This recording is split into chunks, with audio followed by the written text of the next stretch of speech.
Welcome back to Star Technology. In this episode, we build an ore processor, craft a stack of circuits, and harness the power of electricity. Let's get into it. So since the last episode, I've spent a bit of time upgrading the automated sieves that we created. One particular issue is that the vacuumulators have a 5-block radius that they'll fetch. So in this particular case, it was starting to fetch items from the neighboring sieves, which was a bit of a mess, so I wanted to fix that up. So I discovered there's something called a basic item collector. So it requires steel to build, so we couldn't make them before, but now that we have the blast furnace going, that it's viable. But the important thing is you can adjust the pickup radius, which is pretty cool. So once I put them in place, it fixed the problem. So it also doesn't have an inventory of its own. So it will only pick up items that it can put into another inventory. And because of these small tin item pipes that I've got hooked up to it, it basically means this won't pick up anything that isn't one of these 4 things. So it's kind of like a filter as well, which is kind of cool. So I've set this one up over here on the end. I've set this one up on the other end, and I was just about to do this one. So I thought I'd demonstrate how I do that. I'm going to need a little bit of space for this because this is the one that produces diamonds and stuff like that. So I think there's possibly 5 outputs. So first thing, we're going to need a grid of these guys. So hook these up. So one of the things I really like about these item pipes is that you can pre-configure them like this. So basically when it's time to plug the inventory in, it will just automatically connect. So you don't have to try and get behind the inventory and apply the pipe at that point. Item collector. And then that. So that should do it. Now I just need to change the range. So 3, 2, 1 is the size I need. So 3, 2, 1. And that just constrains it so it's within the boundary of the glass. So you can get amethysts, diamonds, lapis, nether quartz, and emeralds. So as you can see, they've started to fetch, and they will automatically fill up these chests. What I've also done behind the scenes is hook these 4 storage containers here up with the rest of the system using inventory connectors. That is downstairs. So we now have a basement, which is kind of cool. So this is something I'll probably use for running cables and pipes and stuff like that later on as we progress. But as you can see, I've run this inventory cable from the inventory connector that's upstairs, run it all the way down here, and then plugged it into another inventory connector that's connected to that set of resources up there, the sulfur and the glowstone, etc. So I need to do the same thing somewhere around about here. So I'll get that done.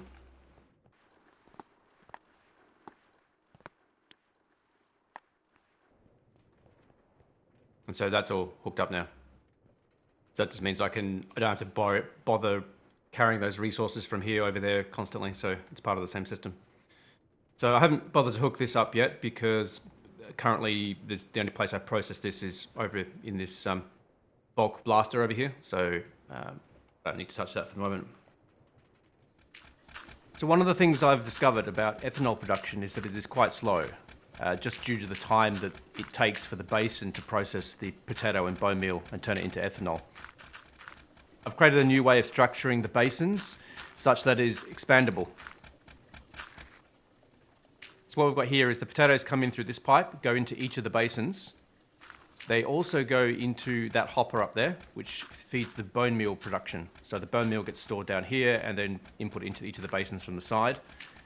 And then I've also got the fluid being extracted in this pipe. So the beauty of this design is I can just keep adding more basins as required. I've also spent a bit of time, I created a sugarcane farm over here so that I would have a source of cane for the paper that we need for resistors and things like that. And it has produced way too much sugarcane, so I've been piping the excess into that hopper to provide the bone meal. So that way the bone meal won't run out anytime soon. All right, so pretty soon we're going to have to tackle the electronic circuits. One of the ingredients that we're going to need for these circuits is resin printed circuit boards. Now, as the name suggests, we're going to need sticky resin for that.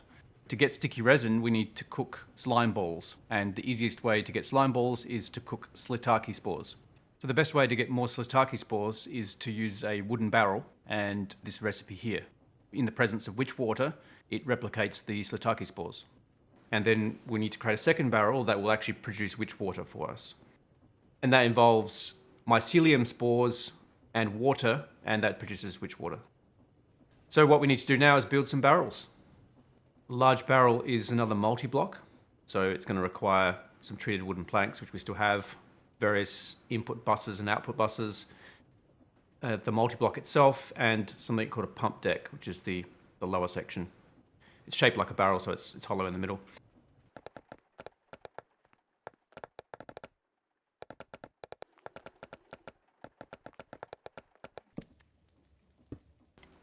Okay, we have 2 barrels that are working. So now we need to have inputs and outputs. So we're going to need water on the input for this one and mycelium. So we need an input hatch for that. So and an input bus. So what we might do is set up an infinite water source here.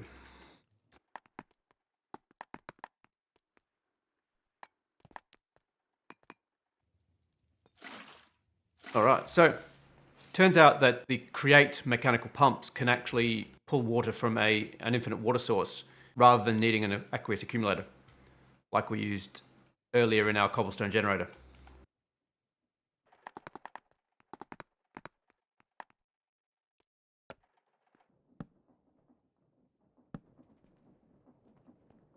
Okay, that should be filling with water, which it is. And now we need to place the mycelium in here. And so that would be processing, but it's got nowhere to go. So what we'll do is we'll create a output hatch. All right, so that's now producing witch water. So we'll pipe it into here with an input hatch. Then we need a way of actually getting the spores into it. So do an input bus. And then a way of getting them out. So I'll use a oak drawer and then an item pipe to pull them out. So turn that into auto extract. And now what you have to do is add the spores. And hook up that pipe.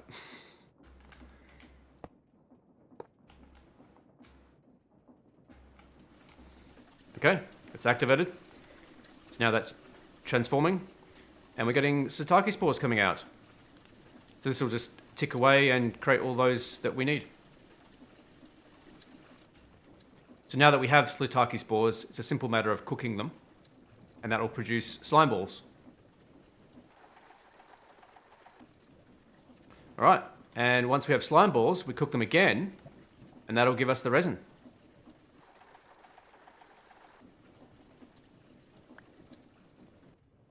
So we can tick off a few of these things. Might as well tick these guys off as well. All right, so that leaves just the large stone barrel. So let's just make that and be officially done with ULV.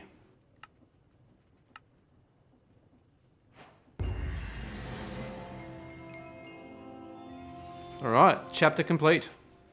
The ULV is done. Now we're into LV. So I think the next step, probably this Kinetic Ore Factory over here. It takes a while to work, so while that's processing the ore, we can focus on this section here. But first we need to unlock this tin cable. And now we have tin cable.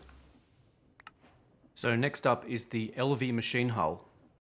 I guess we're starting with a bunch of machine casings, which are just plates of steel, so that's pretty easy. So we can tick this one off. That unlocks all these different machines out this way, so the Alloy Smelter, Electrokinetic Ore Factory, polarizer and electrolyzer. So we'll come to them in due course. But next up is the Kinetic Ore Factory. So this is another multi-block using mostly brass, except for the fire bricks, which we have a lot of left over from when we made the blast furnace, which is great. This is quite a tall boy, isn't it? So quite a big footprint. 5 across. 5. So 1, 2, 3, 4, 5, 6, 7 blocks tall. Let's build 2. Why not? We'll join them together somehow. So we're going to need quite a lot of fire bricks, bronze pipe casings, bronze machine casings. So this one's quite interesting because it's a hollow inside, so we just got to take account of that. So this is the base layer. As you can see here, there's actually some of these bronze pipe casings internally that you wouldn't see normally.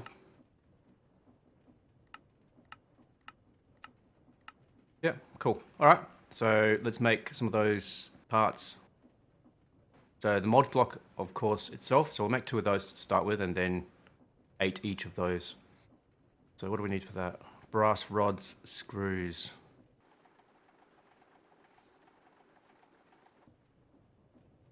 One of those. And the second one. 8 of these. And then pipe casings.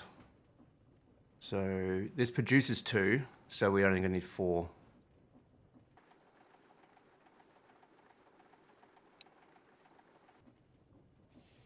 That should be everything now, I think. So we need 4, yep. Cool, all right. We've got everything we need to build this thing. Well, almost everything. So a Kinetic Ore Factory, as the name suggests, runs on kinetic energy. So we need a way of getting kinetic energy into the block. So this one here, LV kinetic input box. So that's a machine hull and a shaft. So that's pretty easy. Cool. All right, I think we have everything we need. So I've marked out a place here where I was going to place them. It helped me kind of visualize where I was going to... Ah, okay, we have visitors again. How you guys doing? Okay. Not very talkative at the moment. Hey, just do your thing. All right, so this is how we're going to build them. This is where we're going to join them together here. And we'll see if this works. So let's get to it, I guess. So having a look at this block in the multi-block, starting at the bottom level, it's just one solid block. That's actually the rotational input, but that doesn't have to go at the bottom, that can go somewhere else. What I'm planning to do is actually place it sort of high up on both of them facing inwards so that they can basically be connected with a shaft in between. Actually, a gearbox would work very well. So somewhere above here and somewhere above here. So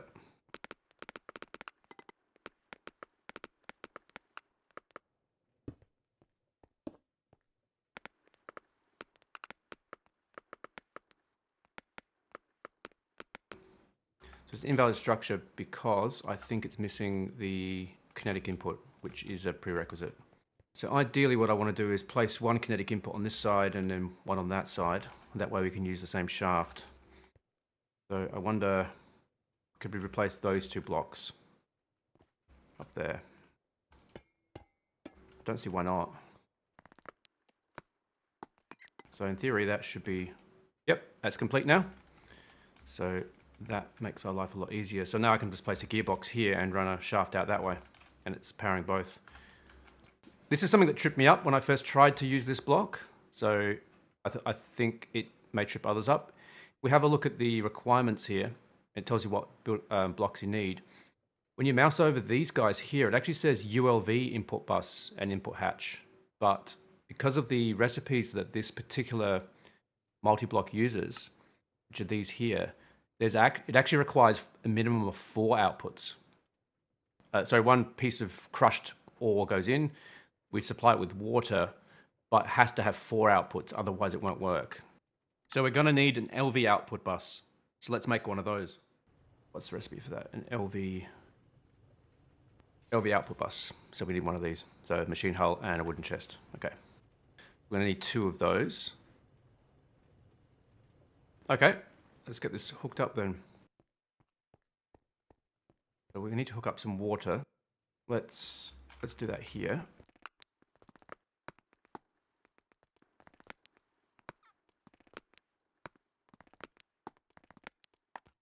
Like that.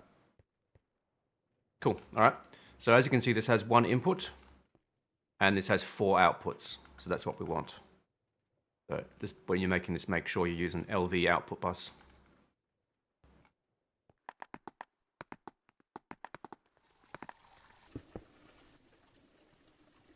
Oh, did you get up there? Okay.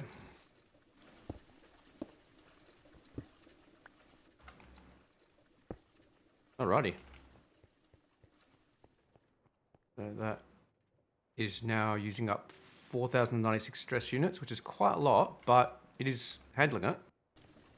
I did add some more diesel generators over here. The good news is our biodiesel setup is more than capable of handling it because this tank is completely full.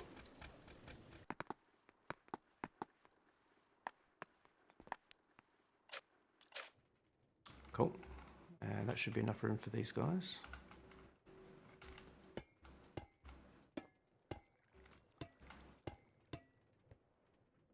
Done. All right.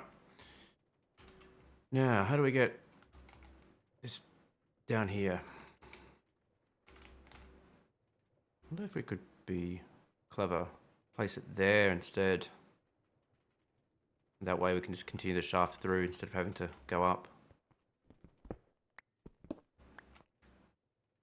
So this block here. That's what I like about multi-blocks is you can customize them to work for how you need them to.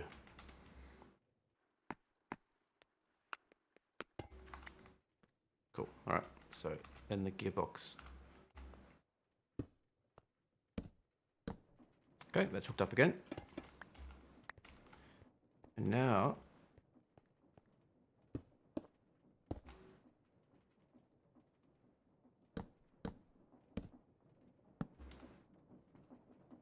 okay. So now if we provide it with something to process, it should work. So let's look again at those recipes. So this is what the ore processing gives us. Crushed iron, crushed galena, crushed tin, stibnite, magnetite, copper, and sphalerite. So we have a 25% chance when we're processing iron ore to get some nickel, which we don't have yet. And with galena, we can get some silver. With magnetite, we get gold. And copper, we also get some gold. So it's going to give us some new materials that we don't have access to currently. So let's give those guys a try. So let's process some copper and some magnetite.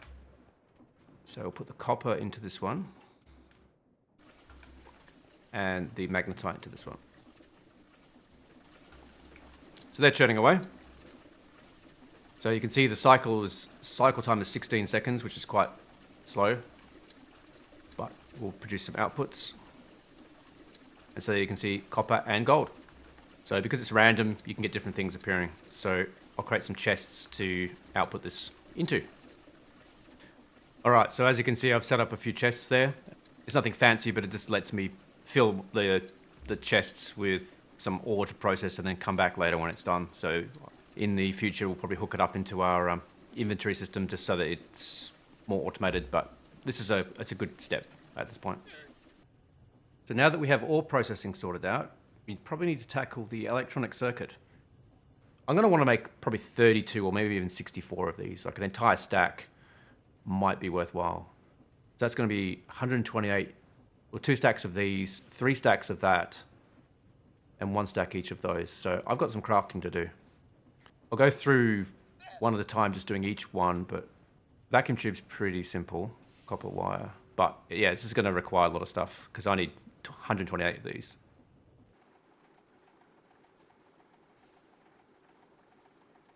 I broke my saw already.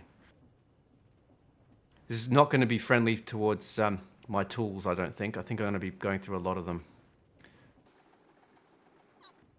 All right, so that is all the glass panes we need for the vacuum tubes. So let's make the glass tubes then. There we go. Sweet. So I've got all the glass tubes. Okay. Ah, steel bolts. Jeez. Okay. So we need 128.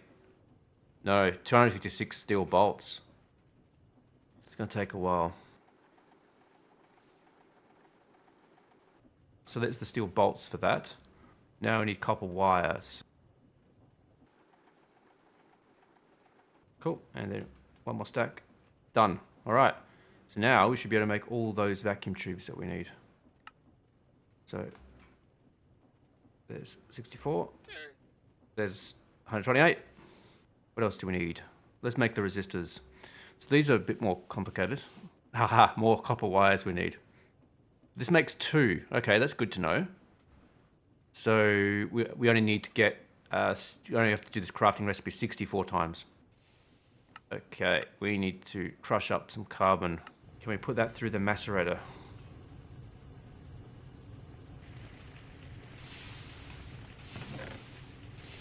Charcoal dust.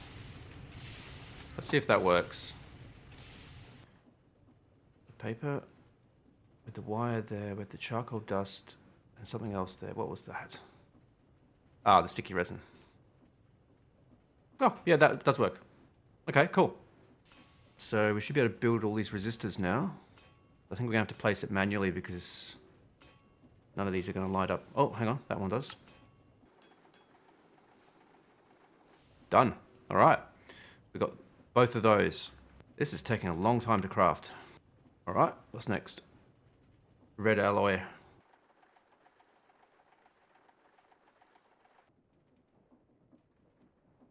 All right, we have enough red alloy wire.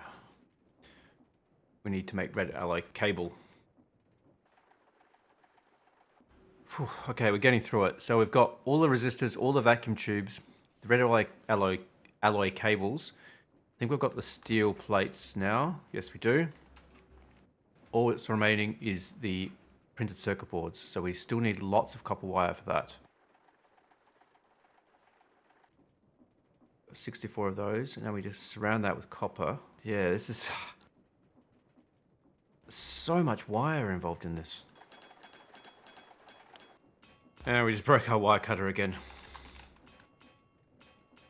And a file screwdriver. You'd think I'd know this recipe by now. All right, now we're done, I think. So we've got all the copper wire we need to make those circuit boards. So make a stack of those, and there we go. So I think we have everything we need. So let's make 64 of these. Done. That took a lot longer than I thought. So let's tick that quest off. The electronic circuit was a pain to make, but we're going to need a lot of them, so we don't want to have to come back and make more in the future. So that we have saved ourselves a lot of pain down the line, I think. We'll see how that pans out.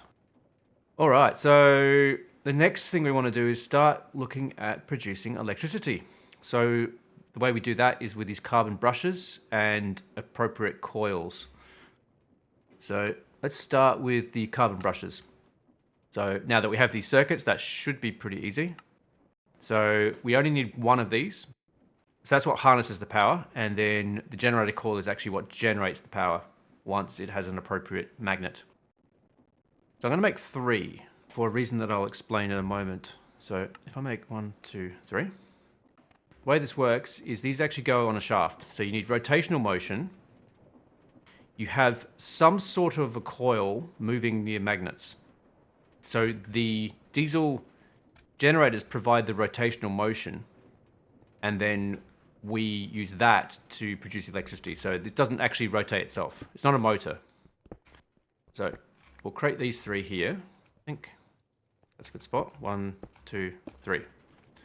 Right, so these themselves are now spinning. Now what we need is we need a way of pulling power out of this system. So we place this on there. So currently this is producing 0 power because we don't have any magnets around this. So what we'll do is we'll build blocks around this that will be acting as the magnets. So spinning coils in the presence of a magnet produce electricity. So what are the magnets? So the first magnet we have access to is the magnetite block, which just looks like that. The stone and magnetite dust, which is one of the reasons why I have been processing magnetite in here, because now we have magnetite dust. So the shape we're going to need to create around these looks like this. So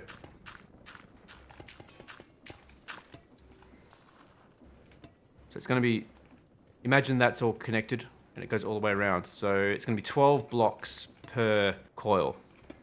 So we will need 36. Here is where it gets interesting, because these magnetite, these different options for the magnet have different efficiencies. So magnetite's is the base one, and then you can build a redstone magnet and layered magnet and sort of increase the efficiency. It also increases the amount of stress units it uses though. But I noticed one interesting thing about the recipe for redstone. So the redstone magnet uses one magnetite block and makes 3 redstone magnets. So that means that it's like a 1-to-3 ratio. So if we create 12 of these, it will create 36 of these. So we essentially can kit out the entire set of power that we've started to build for just 12 of these. And redstone and magnetite should be fine. And the next tier in it is quite different. So this requires completely different materials. So it seems like a no-brainer that we'd go straight to redstone.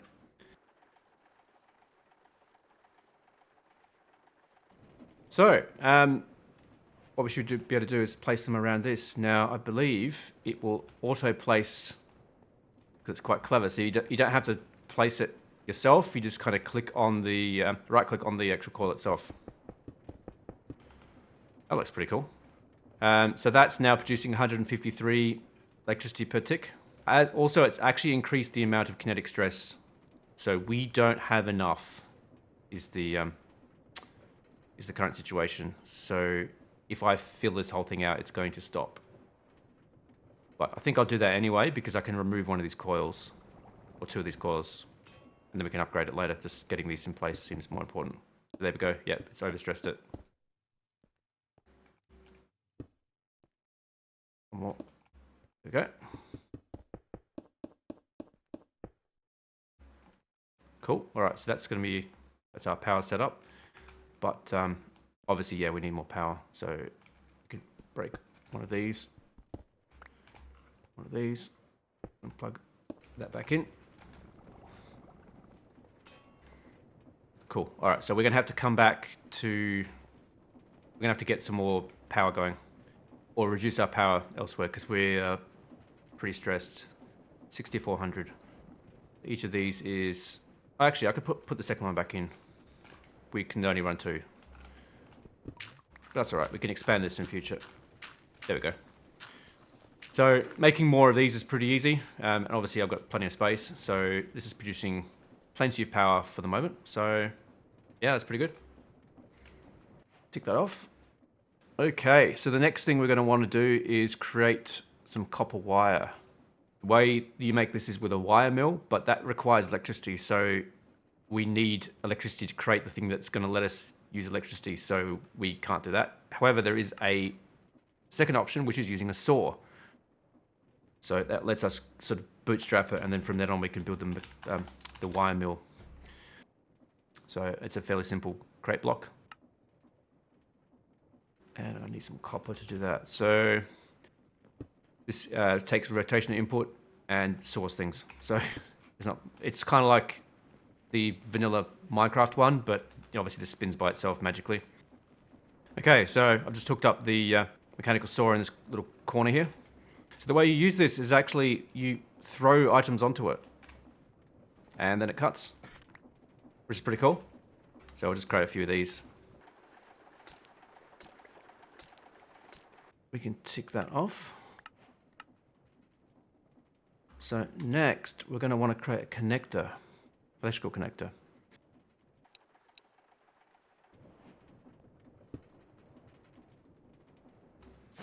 So now we are running power. So for example, what I want to do is I actually want all the electrical machinery to be upstairs. So what we might do is place some kind of a node there, for example, and run the power to that. Why are you all up at this end? What's going on over here, guys? It's like a cow party. Okay. And a loner. Yep. Okay, sure. So our Kinetic Ore Factory has produced enough nickel now to make some nickel ingots. So the next step, I think, is to make some Invar. So Invar is an alloy of iron and nickel with a 2-to-1 ratio. We can tell that by reading the chemical symbols Fe2Ni here. So there's 2 iron for every nickel. So we can make that in one of our mixers. Invar is a really good material, actually. You can make some interesting tools out of it. So particularly the Invar axe. The Invar axe is pretty good because it has an enchantment that comes on it called a tree felling. If we're going to make an Invar axe, you actually have to use a proper recipe to craft it. So there's a few plates. So let's give this a go. It should magically chop this entire forest down. So let's see how that works. So it's actually kind of going around and just chopping the wood. That is very cool. So the next thing we want to do is actually make some soul infused ingots, because we want to make soul infused wire and make this energy converter, because all of the machines that we want to use run on a type of electrical unit called an EU. So the energy we're producing currently is in a different standard, which is called FE. So we need to convert that. We do that with that energy converter. So that requires soul infused wire. So we're going to need some of that. How do we make that? So a soul infused ingot is made from soul sand dust, and so we're going to need some soul sand. So the easiest way to make soul sand is actually to use a barrel to convert sand with witch water into soul sand. So we've already got a source of witch water here. All we need to do is create another barrel, one of these just off to the side somewhere. Output there, input bus there, put the fluid hatch there, and then just hook that up from that fluid pipe.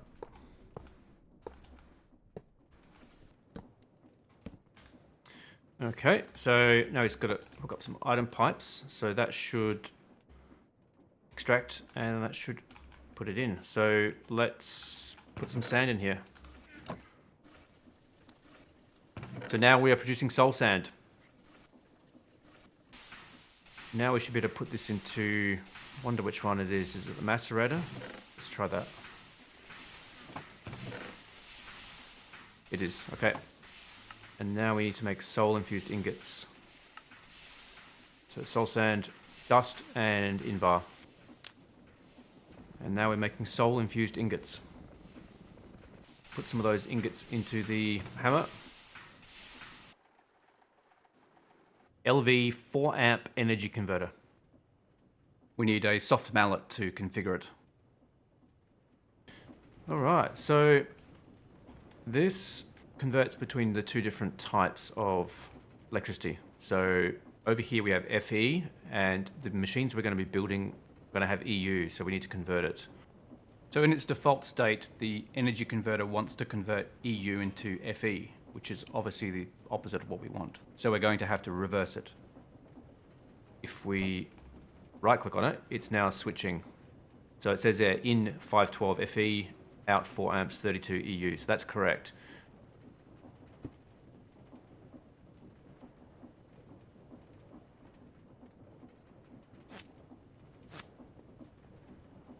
So that's hooked up, I think. So now what we need to do is this port here, the red one, is where the EU will come out.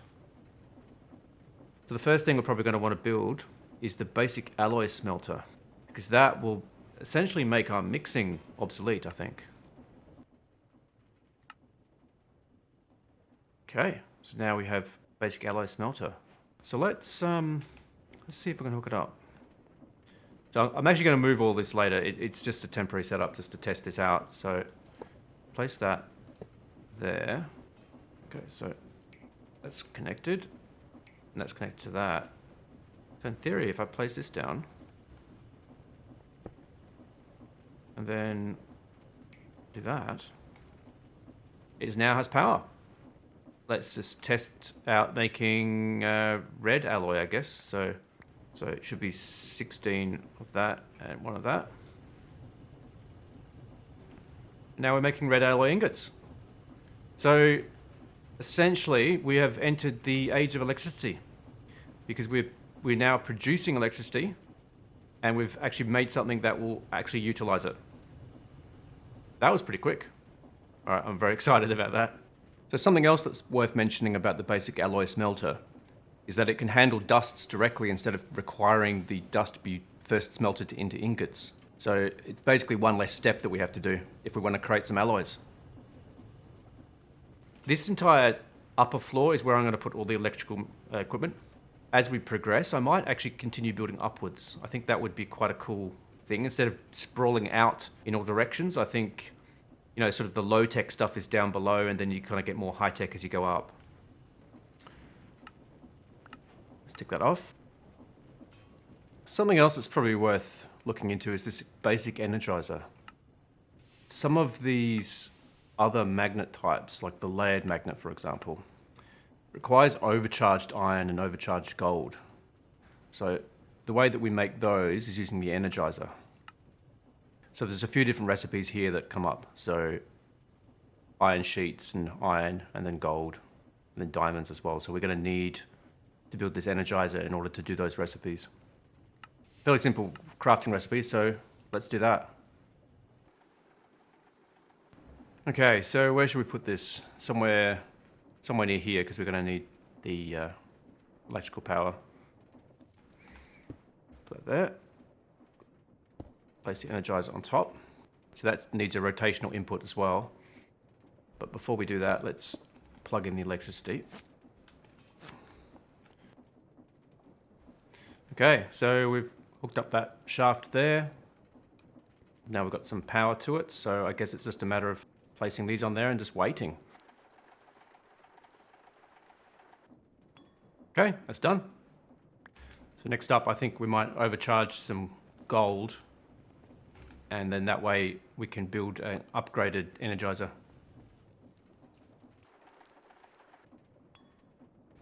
Cool. So with that overcharged gold, we should now be able to build this advanced Energizer. So let's do that.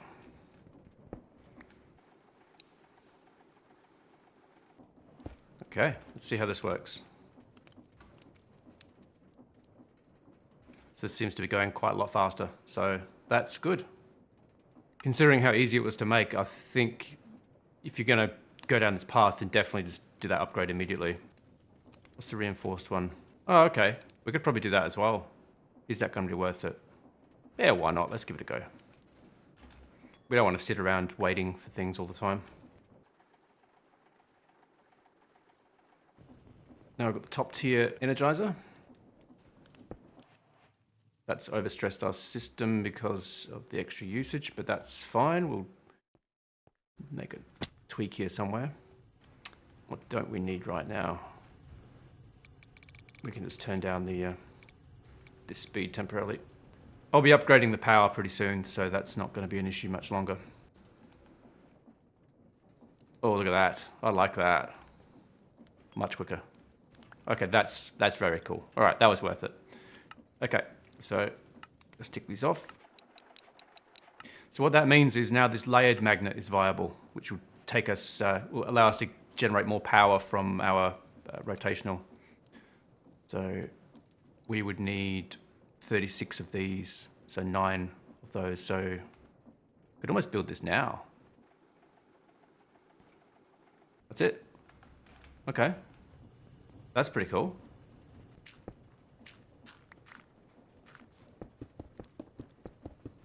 Okay, that looks really cool.